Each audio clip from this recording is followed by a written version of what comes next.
Tonight, President Obama is speaking at two events, two fundraisers in Washington, D.C. This week, the president spent most of his time traveling the country promoting his new big jobs bill. But tonight's schedule had to be fundraising for obvious reasons. The number being thrown around for how much each party's candidate will raise and spend in the 2012 elections this next year is $1 billion. $1 billion for each campaign, which is, frankly, hard to believe. In 1976, the president was Gerald Ford, which itself is a little hard to believe. Gerald Ford got to be president because President Nixon's vice president, who he ran with, Spiro Agnew, he had to resign after being charged with bribery. And then Nixon himself, of course, had to resign because of Watergate. And so the president ended up being a man who had never run for president or even for vice president. Gerald Ford got appointed in scandal to be vice in 1973 and then got elevated from vice in scandal to be president in 1974. And he never had to run for those offices. Never had to run for president, certainly, until 2 years later in 1976. And when he ran to keep that office he had bizarrely found himself in 1976, his own party almost didn't let him keep that job. Gerald Ford faced a ferocious primary in the Republican Party from Ronald Reagan. Gerald Ford did beat Ronald Reagan in that primary that year, but the primary was brutal enough that he essentially stumbled into the general election, as best demonstrated here by the Chevy Chase impersonation of a very, very stumbly Jerry Ford on Saturday Night Live. And so in 1976, Gerald Ford faced off against Democrat Jimmy Carter in the general election. You want to know, as their party's nominees, how much money Ford and Carter raised to run against each other? They raised nothing. $0. Their general election campaign was funded instead by money from that little checkoff on your tax returns about whether you want your $1 or $2 or $3 to publicly finance campaigns. In the next election, too, in 1980, when then-President Jimmy Carter ran against the man who had taken so much skin off Ford's hide the last time around, when he ran against Ronald Reagan in that epic battle, with the presidency having just righted itself after the Watergate nightmare, how much money did Jimmy Carter and Ronald Reagan raise for their campaigns against each other that year? They raised $0. They did not raise campaign donations for that general election. It seems impossible now, but it is not that long since we did it that way. Today I came here to Atlanta to interview former President Jimmy Carter on the occasion of the paperback release of his White House diaries. I went to the Carter Center. I was very excited to meet with former First Lady Rosalynn Carter. I saw the museum there, which was cool and sort of unexpectedly high-tech. But the reason I came to Atlanta, the reason I came to the Carter Center, was to figure out if, for the billion-dollar election era we are in now, there are lessons that we should remember and learn from the $0 election era, which is not that long ago. I would not have expected it before I spoke with him today, but former President Carter, it turns out, is optimistic, and optimistic for sharply analytical reasons right now about how the presidency of Barack Obama is going. Watch. Reading your White House diary, one of the things about this diary that actually does seem like a time capsule is that you reflect on your dealings with Congress, and specifically on how, on some issues like the deficit you mentioned and on national security, members of Congress make decisions without regard to partisanship, that these are things on which people vote their consciences and what they believe is best for their constituencies. Party doesn't really figure into it. There are no issues like that anymore, it seems, in Washington. And as that environment has changed, do you feel like you have any insight into how to actually govern well in an environment that is so much more partisan than it was when you were in office? Well, this is completely different, as you said. I had excellent results in dealing with the Republican and the Democratic majority in both the House and Senate, and had an outstanding batting average because of that. In fact, it was a better batting average than any president except Lyndon Johnson since the Second World War. But I had, the last 2 years I was in office, I had the partisanship in the Democratic Party because at that time Senator Ted Kennedy decided to run against me, and some of the more liberal Democrats didn't want to see me have successes. So I experienced a little bit of what President Obama experiences every day. That is an almost total reluctance on the part of any Republican in the House or Senate to give him any support that would bring credit to his administration. So he has a difficult, almost insurmountable problem in dealing with the Congress. And so it's totally different. And I think the whole episode that we've just described in Washington, the environment, is mirrored in the country. The country was not polarized when I was in the White House, when I ran for office either. And that's been brought about by the unlimited infusion of enormous amounts of money into the political process. Not only during the campaign itself, but after the campaign's over, the lobbyists have unlimited funds to pay, you might say, for votes in the House and Senate, which makes it possible for the environment, for the groups that are special interest to prevail over the interest of the general public. And we never had a lot of that extra money is spent on just the technique in campaigns of tearing down the reputation of your opponent, negative advertising. I never knew that. You know, I referred to Gerald Ford, who was incumbent president, as my distinguished opponent, and he referred to me that way. I did the same thing 4 years later with Ronald Reagan. And we didn't even accept any campaign contributions. It's hard to believe. But we just took the $2 per person on income tax returns, and that's all we spent on our general election. So it's a total environment. When you mentioned the interest of funds, of campaign funds, but also lobbyist funds. Yes. One of the things I marked to talk to you about today was when you noted in 1977 you're working on your energy legislation and you are getting a lot done, as you say, a great batting average, but you're frustrated that the energy piece is not moving forward.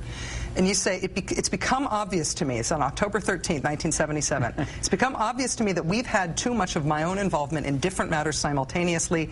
I need to concentrate on energy and fight for passage of an acceptable plan. We've not been able to do it in a quiet, unobtrusive, private way with the members of the Senate. The oil lobbies are too strong. You elsewhere described the oil and gas lobby as having unbelievable influence. What's the right way to fight that influence? What did you learn? The only way to do that, if there is a way, is to draft what the president thinks is a right proposal, and then completely override the Congress in taking that proposal to the people directly, and use a powerful influence, the bully pulpit of the White House to prevail. If you can, prevail.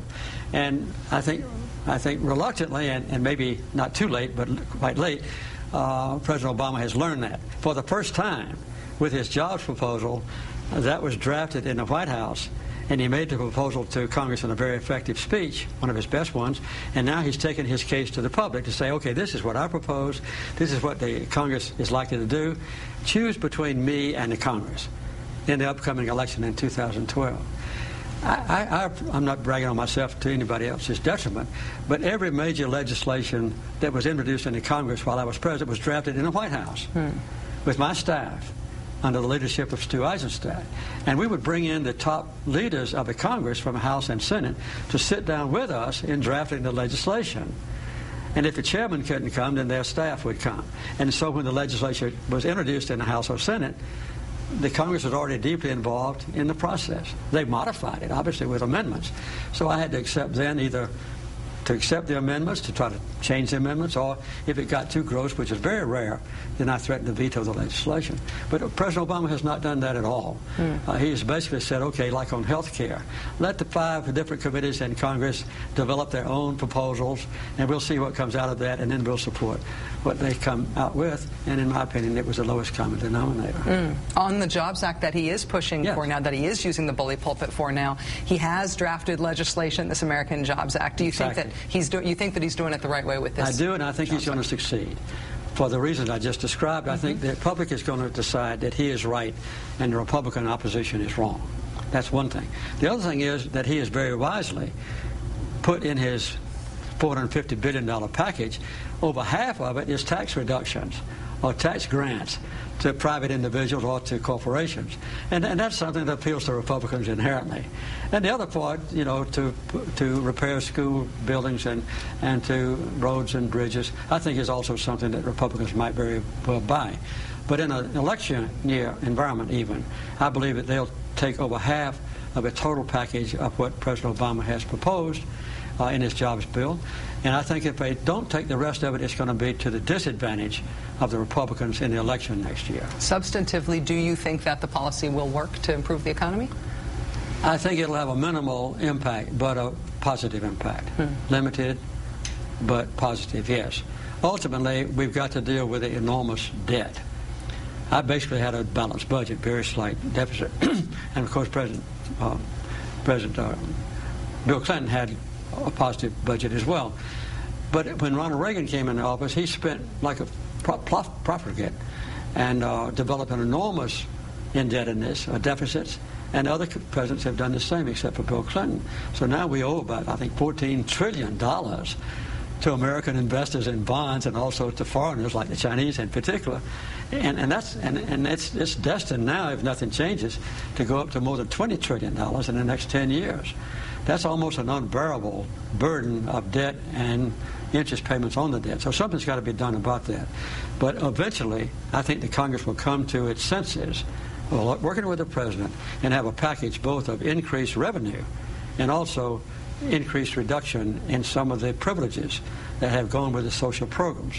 And that ought not to be sacrosanct. You know, for instance, just look at me personally and Social Security. I've earned a good bit of money in my life, and I have a very substantial monthly Social Security check. You know, I could do without it. I could do without part of it. I could pay taxes on it. So those are some of the things that can be done in a flexible arrangement that I think would not be deleterious to the president or to the Congress in the long run, and would be beneficial to the country. As Democrats look ahead to what's going to be a difficult year, really, I think, for any incumbent, including the incumbent president running, just because of the economy, should they be drawing battle lines over Social Security and Medicare and Medicaid and saying we will protect them and the Republicans shouldn't be trusted with them? I think so. Social Security is a treasure for our country and precious to people like me, whether they are affluent or not. And it's an inheritance, you know, from back in the New Deal days, 1930s, during the Great Depression. And I think that one of the serious mistakes that Governor Perry has made is ostentatiously condemning, in effect, the Social Security system. And he's been jumped on by Romney and others because of that. I think if he is a nominee, and that looks to me like the most likely prospect in the Republican side so far, I think that will really cost him a lot in the general election next year. And I think if the Republican candidates continue to do things like that and appeal to the most conservative elements within the Republican Party, they're going to lose their support in the general election next year for president among the independents and among even the more moderate and I would say sensible Republicans. One thing to note about President Carter that he mentioned there, but that bears a little explaining, is what he called his batting average. The successfulness of Mr. Carter's presidency, and this is also true of the first President Bush, the success of those administrations is frequently assessed purely on the basis of the fact that they didn't win a second term, which is true. But it is also true that in the post-war era, the two presidents who were most successful in getting their own legislation passed by Congress were Lyndon Johnson, naturally, master of the Senate, right, and Jimmy Carter. Does President Carter think that President Obama is going to win a second term? I don't think anybody's going to beat Obama next year. That's next. Please stay with us.